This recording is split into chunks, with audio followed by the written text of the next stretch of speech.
ក្រោយពីស្លាប់ទៅគេធ្វើបន់ដំបងគេហៅថាបន់មរណៈសង្គ្រោះដល់អ្នកស្លាប់បន់ជាបណៈកិច្ចយកសពទៅបូជាយកទៅបញ្ចុះរួចមួយទៀតគេហៅថាបន់តក្កិណានុបទានគេបែងចែកឲ្យធ្វើថ្ងៃស្លាប់គេហៅថាមតកៈទានឬមតកៈផាត់ហើយបន្ទាប់មកគេធ្វើបន់7ថ្ងៃហេតុអីបានគេធ្វើ7ថ្ងៃខ្លាចឪពុកខ្លាចម្ដាយយើងស្លាប់ទៅអារម្មណ៍ជាប់ជំពាក់ជាមួយកូនចៅជាមួយដីធ្លីជាមួយផ្ទះសម្បែងធ្វើឲ្យកំណើតរបស់គាត់អត់ទាន់ទៅណាទេកើតបដោះអាសន្នវិលនឹង7ថ្ងៃនៅក្បែរយើងនឹងដល់ថ្ងៃទី7បានគាត់ចេញដំណើរទៅបានគេធ្វើបន់ឲ្យតាន់អាថ្ងៃទី7នោះគេហៅថាបន់7ថ្ងៃហើយចុះមិនបានធ្វើបន់100ថ្ងៃឪពុកម្ដាយខ្លះបន់នឹងបាបស្មើគ្នាអាឡ័យរស់ស៊ីចាំកូនមិនដឹងបាបអីខ្លះអ្នកខ្លះរស់ស៊ីមានកេងមានកັບមានលឹបមានខងវាយបដកគូតកំប៉ុងបតោងពលឹះភ្នែកជីងភូតគេកុហកគេបំបត្តិគេមកកាក់មកចាប់មកសេនហ៊ានលក់ហ៊ានដូរបង្រត់បង្រាស់សត្វធាតុទាំងរស់ដុតភ្លើងឆេះព្រៃកាប់ដីដាច់សត្វបំបត្តិជីវិតគេឲ្យតកូនរស់បាបបុណ្យនៅម្ដុំសិនណាបើដូច្នេះឲ្យតម្រាំតែចាំកូនរស់រៀនមានជីវិតមកដល់ប៉ុណ្ណេះម្ដាយឪពុកយើងមិនដឹងបាបអីខ្លះទេខ្លាចក្រែងលោកបាបពាក់កដាលបុណ្យពាក់កដាលស្មើគ្នាមនុស្សនេះស្លាប់ទៅមិនទាន់ចែកដាច់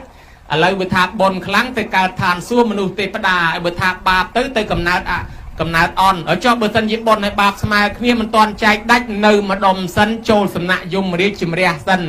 យមរាជសួររនឹកបុណ្យបន្ថែមសិនបើសិនជានឹកឃើញបុណ្យបន្ថែមទៀតចេញរួចមកបានហើយបើរនឹកមិនឃើញទេឃុំទុកសិនឃុំទុកដល់ថ្ងៃណាដល់ថ្ងៃទី100ដល់ថ្ងៃទី100គេបើកសាវនាការម្ដងទៀតថាណែណាឯងស្លាប់មក100ថ្ងៃហើយបុណ្យឲ្យបាបស្មើគ្នាមិនទាន់ឲ្យទៅកើតឯណាទេឥឡូវនេះច្បាប់យើងបើកសិទ្ធឲ្យមួយថ្ងៃហោះយមបបាលនាំគ្នាទៅចេញទៅដើររមើលមើលខែងមានកូនមានចៅណាគេធ្វើបុណ្យឲ្យបើមានកូនចៅណាធ្វើបុណ្យឲ្យគាត់ទទួលយកផលបុណ្យនេះទៅកើតជាមនុស្សទៅកើតជាទេវតាវិញចុះចឹងយមបាលនាំឪពុកយើងនាំម្ដាយយើងចេញដើររមើលបើមានកូនចៅណាធ្វើបុណ្យឲ្យទទួលផលបុណ្យហ្នឹងឲ្យគាត់មកកើតជាមនុស្សឬទេវតាវិញហើយបើគ្មានពីណាធ្វើបុណ្យឲ្យទេយមបាលនាំទៅវិញទៅនៅសំណាក់យមរាជតលអស់កម្មតែម្ដងគេសិក្សាឃើញអញ្ចឹងគេនាំគ្នាធ្វើបុណ្យឲ្យតាន់អាថ្ងៃទី100ហ្នឹងគេហៅថាបុណ្យ100ថ្ងៃសរុបដោយខ្លីបើម៉ែឲ្យយើងមិនតាន់បានទៅកើតឋានខ្ពង់ខ្ពស់នឹងបានទៅអាថ្ងៃទី100ហ្នឹងព្រោះយមបាលមកជួយរមើលបើកាលណាឃើញយើងធ្វើបុណ្យគាត់នាំដំណឹងទៅប្រាប់ដល់ឪពុកយើងនឹងទទួលបានអញ្ចឹងណាខ្ញុំណានេះបុណ្យ100ថ្ងៃហើយចុះឥឡូវយើងបានធ្វើហើយកុំភ្លេចអង្គ3ទី1ម្ចាស់បុណ្យលបុលយ៉ាងណាក៏ដោយត្រូវទៅចូលប្រគិនផ្ទាល់ទី2ម្ចាស់បុណ្យលបុលយ៉ាងណាក៏ដោយត្រូវទៅឧទ្ទិសផ្ទាល់ហើយទី3អ្នកស្លាប់នោះមកទទួលអនុមោទនាបើគាត់មិនដឹងទេបានអាចារ្យជួយសូត្រប្តឹងយ៉ាងកញ្ញិមនីយាទេវតាទេវាគន្ធវានិវេទយងផ្ញើតាមទេវតាទៅទៀតអានឹងទទួលបានហើយកុំឲ្យច្រឡំថ្ងៃបុណ្យថ្ងៃផ្ដាច់សិល5មិនសោះណាញោមថ្ងៃបុណ្យគឺថ្ងៃកូនចៅត្រូវកាន់សិល5ទាំងអស់គ្នាហើយថ្ងៃបុណ្យនាំគ្នាផ្ដាច់សិល5ម៉ែឪមិនដឹងបានអីសង្ឃឹមទេណាញោមណាបើអញ្ចឹងចង់ផ្ដាច់សិល5ចង់អីចាំរួចបុណ្យសិនថ្ងៃបុណ្យហ្នឹងកូនចៅត្រូវកាន់សិលទាំងអស់គ្នាចូលមកប្រគេនចូលមកឧទ្ទិសទាំងអស់គ្នាហើយបើចង់ជប់លៀងមិត្តភក្តិអីចាំហើយបុណ្យចាំជប់លៀងបងនេះគ្រាន់តែរំលឹកឥឡូវនេះតក្កិណានុបទានយើងធ្វើត្រូវឲ្យចោះមួយទៀតកន្លែងតម្កល់អធិធិអធិគុណញោមញាតជ្រះថ្លាកសាងស្ថានធ្នូបតូបបច្ចេកដីស្អីទៅចេះដីយើងនិយមថាចេះដីកន្លែងតម្កល់សពកន្លែងតម្កល់ធាតុកន្លែងតម្កល់ឆ្អឹងតាមពិតនៃនេះមិនទាន់ត្រូវទេចេះដីប្រែថាកន្លែងគេគោរពបូជាចេះដីកន្លែងគេគោរពអ្នកណាគោរពបានបុណ្យអ្នកណាគោរពបានអាយុវែងបានសេចក្តីសុខអ្នកណាមិនគោរពបាបប្របាទពំពិសាត្រូវបានគេអាបាតជើងប្រឡាក់អំបិលលាបល្ងលាបប្រេងល្ងឆ្អើជាមួយភ្លើងអស់កគីអស់សកែតលឆ្អិនជើងស្លាប់យ៉ាងវេទនាដោយសារអីជាតិមុនដើរជន់កំរាលសង់នឹងជន់ចិត្តដីគេអាគេសម្អាតឲ្យឯងជន់ឲ្យប្រឡាក់ប្រឡោះដោយមិនមានការសុំទោសមិនមានការខ្លាចក្រែងបានជាកម្មពៀត្រូវគេអាបាតជើងចឹងញោមញាតចង់ដាច់ជើងដែរអត់ទេចេះដីនេះអត់បានទេពីជំនាន់ព្រះមានមនុស្សម្នាក់ទឿ1ម៉ែត្រជាងបន្តិចហ្នឹងញោមគេវល់ធ្វើបាបចាប់បវលដូចបាវស្រូវចឹងហើយទឿហ្នឹងមកពីអីជាតិមុនគាត់ធ្វើជាងចេះដីគាត់លួចទៅកពស់រហូតគាត់ដើរធ្វើជាងចេះដីគេឲ្យធ្វើដូចថា20ម៉ែត្រគាត់លេងតែ8 10ម៉ែត្រទៅរហូតហើយគេប្រាប់ថាមិនក៏ទៀតមិនជាងមើលពីក្រោមពីទៀតចឹងហើយបើឡើងទៅវោះបានវាខ្ពស់បកាយចុះបកាយឡើងគាត់លួចចំណេញអាកពស់ហ្នឹងរហូតស្រាប់តែកើតឡើងព្រះហើយ1ម៉ែត្រ2តឹក គេចាប់តែប្រវិលរហូតញោមមើលណាអាជាតិទៅសត្រូវដែលហ៊ានសម្លាប់ដល់ប្របីដាខ្លួនឯងយកទៅដាក់គុកងងឹតដើម្បីយកតំណែងធ្វើស្ដេចណាញោមណាក្រោយពីប្របីដាសគុតទៅខ្លួនឯងមានកូនដល់ស្រឡាញ់កូនខ្លួនឯងបានដឹងថាអងកាលពីឪពុកអញក៏ស្រឡាញ់អញអញ្ចឹងដែរវិបដិសារីស្ដាយក្រោយក្តៅក្រហាយណាស់តើវិធីណាដែលបាត់ឆ្នាំណាក៏ដាក់មិនបាត់ដែរពេទ្យដល់ល្បីសម័យព្រះវេយ្យាករមរភ័ត្ត្រជាពេទ្យល្បីព្យាបាលអត់ជាទេពេទ្យនោះនាំទៅរកព្រះរមងដល់ទៅស្ដាប់ធម៌ព្រះទៅបានជាដល់បានស្ដាប់ធម៌ទៅបានបាត់ក្តៅក្រហាយដឹងថាបើខ្លួនជ្រុលពីមុនមកធ្វើបាបទៅហើយចាប់ពីពេលនេះទៅមានតែធ្វើបុណ្យវិញទេណាញោមណាដើម្បីដាក់អញ្ជិញប៉ុងឲ្យវាថ្លឹងទៅកុំឲ្យខាងបាបវាធ្ងន់ជាងអញ្ចឹងយើងវាជ្រុលទៅហើយធ្លាប់វាយកតុំរួយវាយកូនកែបពីមុនមកច្រើនទៅហើយឥឡូវមានតែរកបុណ្យណាញោមណាបាទដូច្នេះហើយបានអាជាតិសត្រូវកែប្រែពីមនុស្សដែលធ្វើអំពើអាក្រក់ហ៊ានដល់សម្លាប់ឪពុកខ្លួនឯងคล้ายជាអ្នកឧបត្ថម្ភសាសនាវិញរីឯអង្គុលីមៀលជាមនុស្សខូខើហ៊ានសម្លាប់មនុស្សដល់តែ999នាក់ទៅហើយខ្វះតែមួយទៀតឲ្យគ្រប់1000យកធ្វើខ្សែកថាខ្សែកពាក់ឲ្យគ្រូប្រសិទ្ធិឲ្យខ្លាំងប៉កែហើយក៏ជាតនិបជាចំនួនជូនដល់គ្រូផងដែរខ្វះមួយរកសម្លាប់មិនបានទៅសម្លាប់ម៉ែខ្លួនឯងដើម្បីប្រគ្រប់ប្រពុតទៅខាត់តន់ដេញសម្លាប់ប្រពុតទៀតបណ្ណទីបំផុតប្រពុតត្រង់ទូលមានបានឲ្យមនុស្សកាចមួយនឹងទម្លាក់អាវុធចុះបែរមករកពធដោយព្រះអង្គថាតថាគតឈប់ហើយនៅតែអង្គលីមានតែមិនឈប់ឯនោះចិត្តតែដេញកាប់ព្រះអង្គថាសាមណៈឈប់សាមណៈឈប់ថាតថាគតឈប់ហើយនៅតែអង្គលីមានទេមិនតាន់ឈប់ឈប់អាម៉េចបើនៅតែទៅមុខទេឈប់ហើយថាឈប់មកហើយឈប់បើឈប់មកចិត្តទៅមុខកាប់មិនដល់សោះសាមណៈនិយាយកុហកបានប្រពុតថាតថាគតឈប់នឹងឈប់កាប់ឈប់សម្លាប់ឈប់អីអស់ហើយនៅតែអង្គលីមីលនេះមិនតាន់ឈប់ខំកាប់គេខំសម្លាប់គេខំធ្វើបាបគេនឹងរស់បានប្រមាណឆ្នាំតិចតិចខ្លួនឯងក៏ស្លាប់ដែរហ្នឹងវាមានជីវិតអមតៈអីគេក៏ចង់រស់យើងក៏ចង់រស់អង្គលីមីលស្ដាប់ធម៌យល់ទម្លាក់អាវុធចោលចូលបួសតែម្ដងនឹកថាឯងហេតុតែចង់រស់ខ្លួនឯងមួយហេតុអីទៅសម្លាប់គេអស់រាប់ពាន់នាក់ញើមើលកែប្រែមនុស្សកាចខួខើមួយឲ្យមកស្លូតចឹងអញ្ចឹងបានដូចក្នុងរឿងវិធុរបណ្ឌិតបណ្ណយៈដែលជាយៈសាហាវខូខើคล้ายទៅជាយៈកាន់សិល5ដោយសារប្រពន្ធនឹងនាងអេរន្តវតីហ្នឹងណាញោមដែលយើងតែងច្បាប់ស្រីថានេះបទកំណត់ចងជាភុជង្គលីលាចងជាច្បាប់ស្រីកាលនាង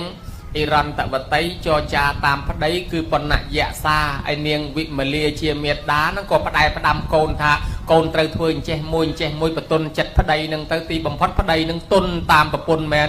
លែងធ្វើអំពើបាបកាន់សិលលិតជង្គង់ថ្វាយអង្គមអរគុណប្រពន្ធខ្ញុំបានប្រពន្ធនេះមួយល្អណាស់ខ្ញុំជាមនុស្សកាចជាមនុស្សខូខើគ្មានស្គាល់បុណ្យគ្មានស្គាល់បាបឥឡូវបែរទៅជាស្គាល់បុណ្យបាបដោយសារតែប្រពន្ធដឹកនាំខ្ញុំមិនឃើញដែរ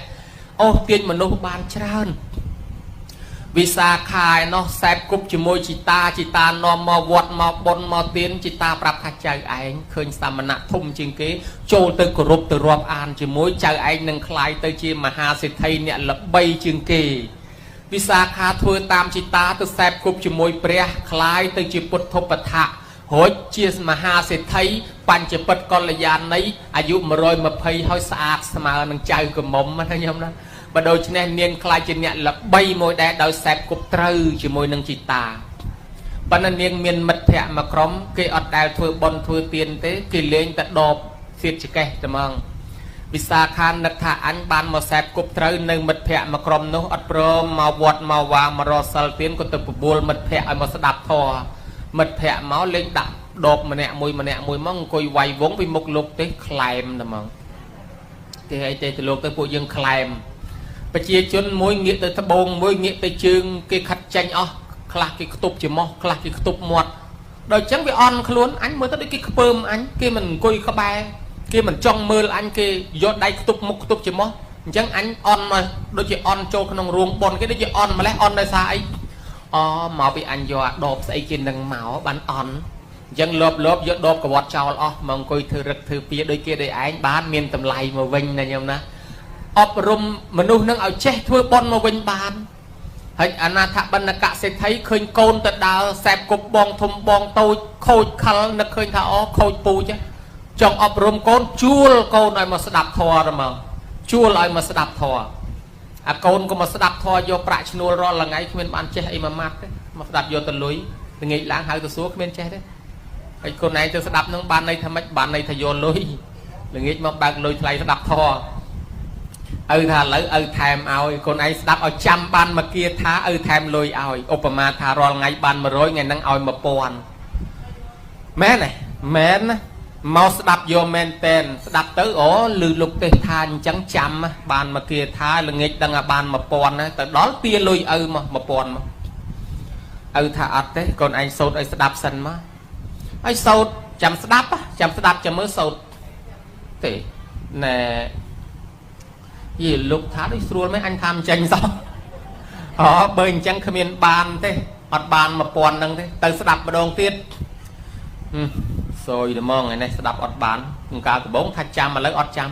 មកលើកនេះស្ដាប់មិត្តប្រាយមែនតែនស្ដាប់យូរស្រាប់តែភ្ញាក់ខ្លួនព្រឺតអូ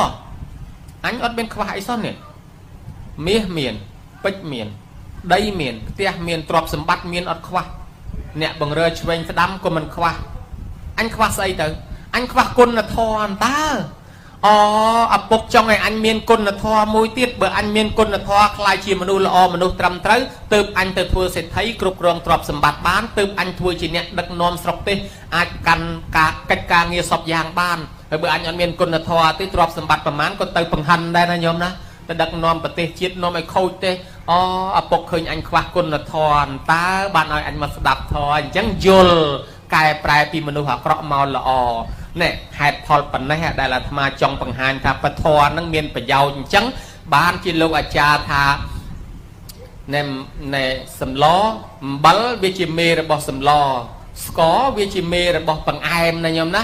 ហើយដល់យើងធ្វើបុណ្យនឹងមានពធទេសនានឹងហើយជាចំណីជាគ្រឿងឧបថាកៈមួយញ៉ាំងសទ្ធាឲ្យជ្រះថ្លាអ្នកចិញ្ចឹមជ្រូកចិញ្ចឹមមាន់ទាគេឲ្យចំណីបានធាត់ញោមចុះញោមជាឧបាសកឧបាសិការសាសិល5ចាំសិល8ញោមដែលឲ្យចំណីដែរអត់តែមិនឲ្យចំណីប្រយ័ត្នសិលយើងស្គមប្រយ័ត្នទៅសិល5ស្បែកទៅ10ឆ្អឹងសិល8នៅទៅស្បែកទៅ10ឆ្អឹងស្គមសិលស្គមវើហើយចុះចង់ឲ្យចំណីសិលត្រូវធ្វើម៉េចស្ដាប់ធម៌ធម្មសាកច្ឆាសន្តានាធរនឹងហើយជាចំណីរបស់សិលអញ្ចឹងអ្នកកាន់សិលកាន់ទានធ្វើបុណ្យនឹងមានព្រះធរនឹងហើយគឺជាចំណីធ្វើឲ្យបុណ្យយើងធាត់ធ្វើឲ្យបុណ្យយើងធំធ្វើឲ្យសិលយើងធំណាញោមណាបើនិយាយតាមប្រសាសន៍លោកអាចារ្យមិញសូម្បីញោមធ្វើបុណ្យ7យប់7ថ្ងៃដែរលខោនលេងរាល់យប់ដែរបើអត់មានលោកទេដូចបុណ្យគ្មានន័យទេញោមជឿទេប៉ុន្តែបុណ្យមួយព្រឹកក៏ដោយបើមានលោកទេឬអធិកធមណាញោមនិយាយតាមឲ្យលហងអង្គុយចាំស្ដាប់ធម៌នេះព្រឹកនេះបើសិនជាដោកុំឲ្យមានលោកទេសដាក់កត្រឹមមិញទៅហើយនិយាយតោះនិយាយទៅរំកត្រឹមកត្រាក់ញាក់កត្រាក់រំត្រំដីញាប់ដូចម៉ាស៊ីនផុងអញ្ចឹងប្រហែលជាមិនបានមនុស្សប៉ុណ្ណឹងមកទេមើលទៅមិនមកទេឮតែទៅរំកត្រឹមខ្ជិលខ្លាច់ធាក់ដីទៅខូងដីស្រុតដីអស់ណាហើយដោយសារមានពធទេសនាបាននិយាយតាមមកដែរអញ្ចឹងធម្មទានឈ្នះអស់ទានទាំងពួងធម្មរស់ឈ្នះអស់រស់ទាំងពួងគេទៅស្ដាប់ធម៌មាននាងម្នាក់ឈ្មោះនាងខុចជុតរាខ្នងកមនៅបង្រើលោកធំលួចគេរាល់ថ្ងៃណាក៏លួចគេប្រើឲ្យទៅផ្សារលុយដឹងតែកេងខ្លះឲ្យទៅទិញម្ហូបទិញបន្លែទិញបកាកេងរហូតគេប្រើឲ្យទៅទិញផ្កានាងកេងលុយຕົកខ្លះទិញខ្លះដល់ពេលថ្ងៃមួយពេលធ្វើដំណើរដើរទៅផ្សារស្រាប់តែឃើញគេទៅស្ដាប់ធម៌លាន់ក៏សួរគេហើយគេទៅណានោះទៅស្ដាប់ធម៌ខ្ញុំឃើញតែគេទៅស្ដាប់ធម៌រាល់ថ្ងៃហ្នឹងវាមានប្រយោជន៍ស្អីទៅស្ដាប់ធម៌ហ្នឹងហើយវាមិនទៅស្ដាប់ទៅបានប្រយោជន៍អីយាយតាគាត់ថាបើនាងចង់ដឹងទៅមួយផ្លែតសិនទៅខ្ញុំទៅទិញផ្កាថាទៅស្ដាប់មួយផ្លែតទៅចាំទៅទិញបើចង់ដឹងខ្ញុំមិនដឹងបកស្រាយថាម៉េចទេយាយតាគាត់ដឹងថាលោកទេព្រោះគាត់ឲ្យនិយាយតាមលោកនឹងថាម៉េចទេអញ្ចឹងបើចង់ដឹងទៅស្ដាប់ខ្លួនឯងណានាងនោះថាបើអញ្ចឹងខ្ញុំទៅស្ដាប់គេមិនតិចមកឬតែគេទៅស្ដាប់រាល់ថ្ងៃឯងមិនដែលបានទៅស្ដាប់សោះធម៌ហ្នឹងចូលមកអង្គុយស្ដាប់គេទៅស្រាប់តែយល់ចូលភ្លេចភ្ញាក់ខ្លួនព្រឺតយល់អំពីមនុស្ស មនុស្សដែលអាត្មាចង់សម្ដែងប្រាប់ញោមញាតិក្នុងកម្មវិធីបុណ្យនេះថាមនុស្សមាន5ប្រភេទបើយើងកលេចមើលមួយផ្លែតទៅក្នុងរោងនេះមនុស្សមាន2ប្រភេទគឺមនុស្សប្រុសនិងមនុស្សស្រីហើយបើយើងគិតពីក្រៅរោងវិញមាន3ប្រភេទប្រុសមួយស្រីមួយខ្ទើយមួយទៀតប៉ុន្តែបើយើងគិតទាំងអស់តាមសាសនាមនុស្សមាន5ប្រភេទ5ប្រភេទមនុស្សអីខ្លះទី1គេហៅថាមនុស្សនេរយិកោមនុស្សនរករូបរាងកាយជាមនុស្សប៉ុន្តែកំពុងតែប្រព្រឹត្តធម៌ទៅនរកប្រទះកាប់ប្រទះវាយអត់មានធម៌អត់មានមេត្តាមិនស្គាល់មេត្តាបៃតាមិនស្គាល់អាចារ្យមិនស្គាល់ប្រសងអីទេដឹងតែខឹងដឹងតែមួម៉ៅក្តៅកាហាយភ្លើងនរកឡើងមកដុតរួលមុខឲ្យក្រហមរហូតម្លោះហើយមនុស្សនេះអត់ចេះធ្វើបន់សន្តានធ្វើតែអំពើបាបអនាគតទៅនឹងទៅនរកវិញគេហៅថាមនុស្សនេរយិកោឥឡូវមិនតាន់ទៅទេប៉ុន្តែកំពុងរៀបចំទៅមនុស្សទី2មនុស្សសត្វដេរឆានណោមនុស្សសត្វដេរឆានណោគឺមនុស្សជាប្រែតជាសត្វដេរឆានរូបរាងកាយជាមនុស្សមែនញោមក៏ប៉ុន្តែកំពុងតែសំបន្ទុកដើម្បីទៅកើតជាសត្វដេរឆានម៉ែឪខំបកើតបង្ហាត់បង្រៀនព្រានបដៅចំទល់រស់ប៉ុណ្ណាណីស្រាប់តែអត់បានចាំម៉ែឪវិញអត់នឹកគុណដល់ម៉ែឪវិញមិនដឹងថាអស់បាយម៉ែប្រមាណចានម្នាក់មិនដឹងថាអស់លុយម៉ែប្រមាណរៀលម្នាក់ហើយអស់ខោអាវម៉ែប្រមាណដុំម្នាក់អស់ថ្នាំប្រមាណគ្រាប់ម្នាក់តម្រាំរស់មកប៉ុណ្ណឹងអញ្ចឹងម៉ែឪខំខ្លាំងណាស់ដល់ពេលយើងម៉ែឪចាស់ខ្ចីលុយកូនតែ200000ល្អូអូយល្អូម្លោះហើយប្របាក់សពគ្រប់កូនច្រើនជួនកាលប្រចាំតែគ្នាម៉ែមួយចិញ្ចឹមកូន10រស់កូន10ចិញ្ចឹមម៉ែមួយប្រចាំតែគ្នាហើយក៏មិនសូវដឹងគុណម៉ែមិនសូវដឹងគុណឪវាហាក់ដូចជាសត្វដេរឆានដែលអត់ដឹងគុណម៉ែឪទៅដោះស្លាប់ហើយចោលណាអត់បាយអត់ទៅអត់ខ្វល់ម្លោះហើយមនុស្សដែលមិនដឹងគុណម៉ែមិនដឹងគុណឪនោះត្រៀមខ្លួនទៅកើតជាសត្វដេរឆានបានគេហៅថាមនុស្សដេរឆានណោមនុស្សទី3គេហៅថាមនុស្សសប៉ែតតោមនុស្សជាប្រែតឥឡូវហ្នឹងមនុស្សក៏ប៉ុន្តែគេកំពុងតែសំបន្ទុកតែគ្រប់បន្ទុកបានទៅប្រែតដែរចិត្តបានជោគជ័យគឺសំដៅទៅលើមនុស្សលួចខ្វះមុខខ្វះក្រោយគ្រាន់តែកាពះប្រប៉ុនត្រឡោកដងរមមិនចេះឆ្អែតសោះលួចឯងតាំងពីមន់ពីទាពីឆ្កែពីឆ្មាពីចំការពីស្រូវពីស្រែអ្នកស្រុកអ្នកភូមិផ្លែឈើបន្លែបកាយូខ្ជិលទាំងដាំម្ទេសខ្ជិលទាំងដាំជីដាំអីចាំទៅលួចគេហ្មងណាដើរតាមភូមិណាបាត់ស្បែកជើងភូមិនោះបាត់តែទាំងឆ្នាំងបាយជ្រូកបាត់អីអស់ចូលវត្តមិនស្រួលបាត់ទាំងចានបាត់ទាំងឆ្នាំងវត្តដូច្នេះមនុស្សនេះអត់គិតរឿងបាបរឿងបុណ្យនេះឲ្យតែផ្ទះដៃលួចឲ្យទាំងអស់ទៅតាមស្រែតាមចំការឃើញខ្ទមស្រែមិនស្រួលអាស្នាចបាច់ទឹកក៏យកអាម៉ាស៊ីនបូមទឹកក៏យកអាស្អីគេក៏យកដែរអាក្អមទឹកគេទុកប្រើក៏យកដែរហើយអត់មានគិតរកខ្លួនឯងទេគិតតែប្រឹងដើរលួចមនុស្សនេះកាពះតូចមែនប៉ុន្តែដូចខ្វះរហូតរមមិនចេះគ្រប់កាពះខ្លួនឯងសំពូចខ្វះបានគេទៅកើតជាប្រែតអត់ចំណីអាហារដើររមមិនចេះឆ្អែតនឹងម្ដងណាញោមណានេះមនុស្សប្រែតមនុស្សទី3រួចហើយមនុស្សទី4គេហៅថាមនុស្សស័កមនុស្សសោរូបរាងកាយជាមនុស្សក៏ប៉ុន្តែគេសំធម៌សម្រាប់មនុស្សគេនឹងកើតជាមនុស្សទៀតគឺមនុស្សដឹងគុណម៉ែឪមនុស្សចេះគោរពច្បាប់មនុស្សចេះគោរពអ្នកចិត្តខាងមនុស្សមានសិលធម៌មានសុជីវធម៌នៅខ្លួនដឹងបន់ដឹងបាបដឹងគុណទោសខុសត្រូវគោរពចាស់ទុំតកូលរៀមច្បងធ្វើល្អសង្គ្រោះចេះចិញ្ចឹមកូនចេះចិញ្ចឹមម៉ែចិញ្ចឹមឪមនុស្សនេះសមជាមនុស្សគេនឹងឲ្យកើតជាមនុស្សបន្តទៀតគេហៅមនុស្សស័កមនុស្សសោឯមនុស្សមួយទៀតគេឲ្យឈ្មោះថាមនុស្សទេវោរូបរាងកាយជាមនុស្សទេញោមហើយប៉ុន្តែឥឡូវកំពុងសំធម៌ទេវតាបន្តិចទៀតផុតពីមនុស្សទៅកើតជាទេវតាហ្មងសំដៅទៅលើមនុស្សណាមនុស្សមានសិល5មានសិល8មនុស្សដឹងគុណម៉ែឪមនុស្សចិញ្ចឹមម៉ែចិញ្ចឹមឪគ្រប់តកូលរៀមច្បងមនុស្សនេះមានសទ្ធាមានសីលៈមានចក្ខៈមានបញ្ញានៅខ្លួនមនុស្សនេះឥឡូវហ្នឹងមនុស្សនេះប៉ុន្តែផុតទៅទេវតាហ្មងគេហៅថាមនុស្សទេវោរីឯអ្នកដែលលួចគេរបស់គេកើតមកជាមនុស្សហើយមានដៃមានជើងហើយទៅយករបស់គេអនាគតទៅនរកទៅប្រែតទៅដេរឆានផុតមកកើតជាមនុស្សជាខ្ញុំបង្រើគេរាប់លានសែនឆ្នាំរួចរស់ស៊ីបានបន្តិចបន្តួចចោលលួចទឹកលិចភ្លើងឆេះឃើញតែចាញ់បោកគេឃើញតែបាត់បង់ហិនហោចអស់ទ្រព្យសម្បត្តិរមមានអត់រួចទេក្ររហូត កំថាឡៅជួយសង្គ្រោះចែកលុយឲ្យរាប់លានក៏ដោយញោមចាយបានតែពី3ថ្ងៃអស់ហើយលីងទៀតហើយព្រោះវាក្រតាំងពីកំណត់អត់ចេះគិតធ្វើដើមទុនរស់ស៊ីអីទេបើបានលុយចាយបង្ហើយទៅមកដូច្នេះហើយអ្នកដែលលួចរបស់គេនេះវាខ្ញុំបង្រើគេរាប់លានសែនឆ្នាំស្រួលវាមិនតន់អស់ជាតិកើតទៅជាឆ្កែយាមផ្ទះឲ្យគេដើម្បីដោះថ្លៃជាពាក់កើតទៅជាឆ្មាកើតទៅជាគោក្របីអូសអាទេសឲ្យគេដើម្បីដោះថ្លៃជាពាក់ស្រាប់តែនាងមិញនេះមកអង្គុយស្ដាប់ធម៌យល់ហីអញលួចគេរាល់ថ្ងៃនៅជាមួយលោកស្រីកេងលុយលោកស្រីរាល់ថ្ងៃអូអញយល់ហើយអញចិត្តនឹងខ្ញុំបង្រើគេអញ្ចឹងពីមុនមកមានតែអញធ្លាប់លួចគេដែរហើយឥឡូវអញគិតទៅលួចតទៀតណាអូបើអញ្ចឹងអនាគតទៅអញខ្ញុំបង្រើគេមកអាយុទៀតហើយអូភ្ញាក់ខ្លួនព្រឺតលែងលួចទៅមកសម្រាប់សោតតាពេលហ្នឹងថ្វាយអង្គមលោកលាចេញទៅទិញផ្កាលុយប្រមាណទិញឲ្យទាំងអស់មកដល់ជាវាយឆ្ងល់ហ្មងនាងរាល់ថ្ងៃឲ្យលុយប៉ុណ្ណឹងដែរបានផ្កាបន្តិចចុងឯហ្នឹងមិនក៏បានឯក៏ច្រើនម្លេះព្រោះមិនក៏នាងមុខស្រស់ម្លេះនាងថារាល់ថ្ងៃមកពីខ្ញុំលួចខ្ញុំកេងថ្ងៃហ្នឹងមកពីខ្ញុំលែងលួចហើយខ្ញុំមុខស្រស់មកពីខ្ញុំបានស្ដាប់ធម៌ហាហើយធម៌ហ្នឹងធ្វើម៉េចបានជានាងមុខស្រស់ហើយម៉េចធម៌ហ្នឹងធ្វើម៉េចបានជានាងកែប្រែលែងចេះលួចអញ្ចឹងមើលនាងសម្ដែងឲ្យខ្ញុំស្ដាប់មកមើលធម៌ហ្នឹងហ្មងនាងនឹងណាធម៌មានតម្លៃណាស់បើចង់ឲ្យខ្ញុំសម្ដែងដាក់ក្រែឲ្យខ្ញុំអង្គុយមកដាក់ក្រែឲ្យអង្គុយជាវាយអ្នកអង្គុយស្ដាប់ធម៌កូនឈ្នួលឡើងលើក្រែសម្ដែងឲ្យស្ដាប់ទៅយល់ដឹងបនដឹងបាបក៏គោរពគ្នាលែងកេងលែងលួចគ្នាទៅកែប្រែមនុស្សខូចមួយមកល្អទៀតដែរញើមើលឃើញណាហើយចឹងបានយើងយល់ឥឡូវយើងយល់រឿងហ្នឹងហើយមួយទៀតថាបើសិនជាកូនមិនសូវដឹងគុណម៉ែមិនសូវដឹងគុណឪទេគេថាអនាគតទៅនឹងទៅជាដេរិឆានឥឡូវកូនយើងដឹងហើយ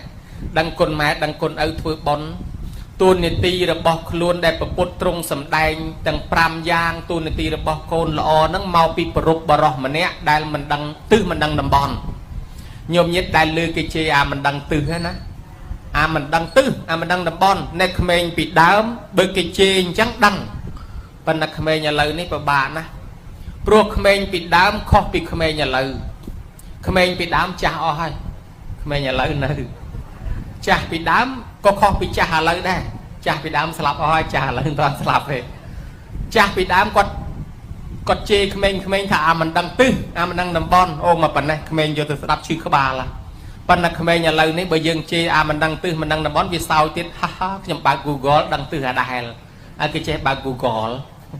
បើចឹងគេដឹងអាដែលយើងចាច់ទៀតតាមពិតមិនដឹងទិសហ្នឹងបើយើងមិនដឹងទិសតែគេជេរមកវាមានន័យធ្ងន់ណាស់ន័យថាម៉េចបរោះម្នាក់នោះគាត់ទៅថ្វាយអង្គមទិសទាំង6ប្រពុតយើងមកដល់ក៏សួរមនាលមាននប់ណែឯងធ្វើអីហ្នឹងមានសក់មានមុខតទឹកជោកអញ្ចឹងនៅក្នុងសេកិលកៈសោតប្រសោតយើងហ្នឹងបរោះថាខ្ញុំរាប់អានពីឪពុកផ្ដាំថាបើកូនណែបើឪពុកស្លាប់ទៅកូនឯងកុំភ្លេចថ្វាយអង្គមទិសទាំង6ឥឡូវឪពុកស្លាប់ហើយបានជាខ្ញុំមកថ្វាយអង្គមទិសទាំង6តាមពីឪពុកនឹងរាល់ថ្ងៃបានព្រះអង្គថាមិនអញ្ចឹងទេមាននប់ឪពុកចង់ផ្ដាំថាអត់ពីឪពុកទៅកុំឲ្យកូនប្រព្រឹត្តអបាយមុខ6យ៉ាងលបែងស្រីស្រាពាលាភ្នាល់គ្នាដើរលេងហួសពេលវេលាសែបគប់បាបប្រមិតបើកូនវាចាអា6នឹងបានទ្រព្យសម្បត្តិកេអកដែលឪពុកចែកឲ្យនៅថិតថេរហើយដូចឪពុកនៅរស់ជាមួយកូនអញ្ចឹង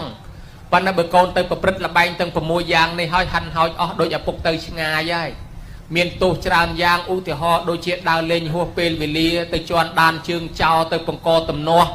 ហាន់ហោចទ្រព្យសម្បត្តិចោលលួចទឹកលិចភ្លើងឆេះខ្លួនឯងធ្លាក់ខ្លួនឈឺជន់ជំងឺចូលផ្ទះដេកមិនគ្រប់មិនគ្រាន់សុខភាពក៏មិនល្អអន្តរាយគ្រប់យ៉ាងបានព្រះអង្គបញ្ជាក់ថាមនាលមាននប់ទិសទាំង6ហ្នឹងគេរាប់អញ្ចេះគេឲ្យកូនសង្គ្រោះដល់មនុស្ស6ក្រុមនៅជុំវិញខ្លួនទី1ក្រុមទិសខាងកើតគេហៅថាទិសមេត្តាបិតាទិសខាងត្បូងទី2គេហៅថាគ្រូអាចារ្យទិសទី3ខាងលិចគេហៅថាបុត្រភរិយាទិសខាងជើងទី4គេហៅថាមិត្តសម្លាញ់ទិសខាងលើទី5គេហៅថាសាមណៈព្រាហ្មណ៍ទិសខាងក្រោមគេហៅថាទិសកម្មករគេឲ្យសង្គ្រោះដល់មនុស្ស6ក្រុមហ្នឹងទិសខាងត្បូងរៀនមានចំណេះពីគ្រូណាមកដឹងគុណគ្រូនងផងបើគាត់ចាស់ជួយគាត់បើគាត់ស្លាប់ធ្វើបុណ្យឲ្យគាត់ផងទិសខាងលិចបុត្រភរិយាបើគ្នានៅរស់សង្គ្រោះតាមរស់បើគ្នាស្លាប់ហើយធ្វើបុណ្យឲ្យផងទិសខាងជើងមិត្តសម្លាញ់ធ្លាប់រាប់អានគ្នាបើគ្នាស្លាប់ហើយធ្វើបុណ្យឲ្យផង tư khang lơ chỉ sa mana priêm thọp group rọp an ong na để lục sự cốt hỏi thưa bọn này lục hòn tư khang crom tia sạ cam mà co khnia tàu ta chiêng dương bậc khnia slap hỏi thưa bọn này khnia phong ai tư khang cao chỉ tư miệt đa bay đa khi oi cô nâng chăm mày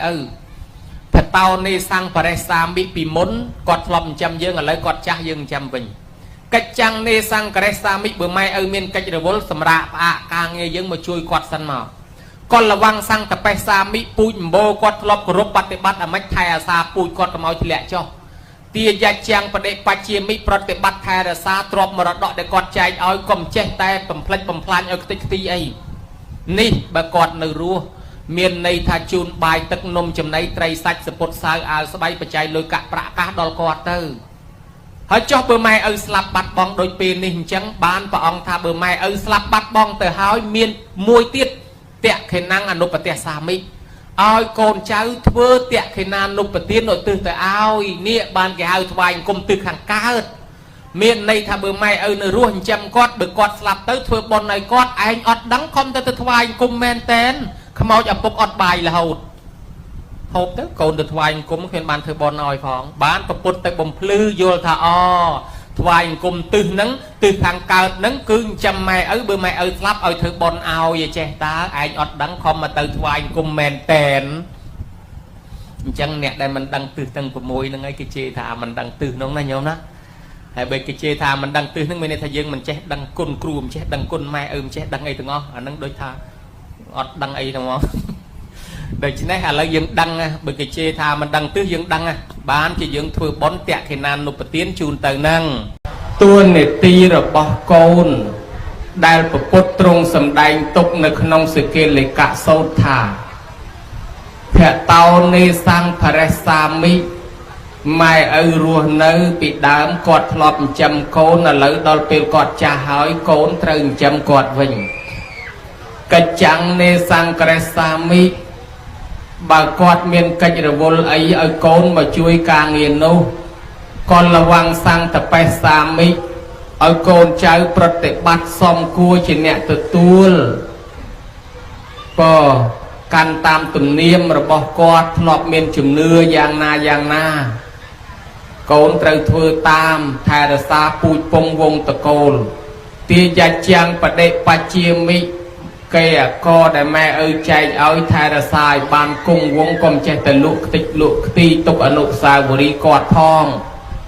ní mẹ nở ruột bờ slap từ hỏi tẹt khả năng anh nộp tẹt xa mi côn cháu thưa bon ở tư của xó từ quạt tuôn nè tí tầng pram giang ní côn cầm pung tên nòm khnia can tam hơi đôi chân này tua bay mai để slap từ nó dương mưa khơi có đói mưa mình khơi có đói có dương trâu từ thưa đái pro vía chỉ tuôn nè tí là bỏ dương chỉ côn tua bay chìm ran và chun mai cọt ban giúp chiêng mà rồi có đói ban tầm mà rồi cột có đói rồi có dương mưa mình khơi thà ban và man có đói có trâu tại thưa đái pro chỉ tuôn nè tí là bỏ dương côn căn bán tam tuôn nè tí ní và bay nè nè nam mình đăng tuôn nè tí ní chà bị đáng quạt chê thả mình đăng tư mình đăng đầm bon hay mách ban chỉ cái chê mình đăng tư khăm anh bị đâm bậc ca na kể chê thả mình đăng tư khăm anh nó đăng phần là khăm anh nhà lời nè bơi chê thả mình đăng tư mình đăng đầm bón với đăng thế vì sao thèm tiền vì thạc nhóm mình đăng tư nhóm quay Google nhóm chê rô tư slap bảo kê mèn tam bích cha có chê thả mình đăng tư mình đăng đầm bón xâm đau từ lơ côn mình đăng tư tầng của mũi rương sẽ kê lời cả sốt nâng đại bảo ông xâm đánh tu nị ti câu nâng về chánh mau pi bồ rò mà nè đây là phục phát đám thà câu nói ọt bây giờ phục tử con ấy từ thoại cùng từ tầng của mùi na con ba phục cùng thấy chăm nhóm thoại cùng từ tầng của mùi phục slap bát tử con nâng mình bán thưa bon ơi không mau thế từ thoại cùng men tẻn thoại cùng cài phùm bị lệch bị cao bị trường bị thằng bông ro ta thằng ngày ro hốt thằng ngày mùi bọng giềng mọc pil bẩn lấm của chuột xua tham maniel bora miền nốc ណែឯងមានសក់មានមុខទៅទឹកជោកហើយទៅមកពីណាធ្វើអីបរោះនៅថាមកពីថ្វាយអង្គមទិសទាំង6ព្រះអង្គរាប់អានពីឪពុកផ្ដាំថាពេលគាត់ស្លាប់ទៅឲ្យថ្វាយអង្គមទិសទាំង6ឥឡូវថ្វាយអង្គមតាមហើយព្រះអង្គថាមិនមែនចឹងទេមាននប់យល់ខុសហើយឪពុកមិនអាចនៅថែរក្សាកូនរហូតទេប៉ុន្តែឪពុកផ្ដាំធម៌6យ៉ាងបើកូនកាន់ធម៌6យ៉ាងនោះបានឪពុកម្ដាយស្លាប់ទៅមែនប៉ុន្តែដូចអត់ស្លាប់ទេ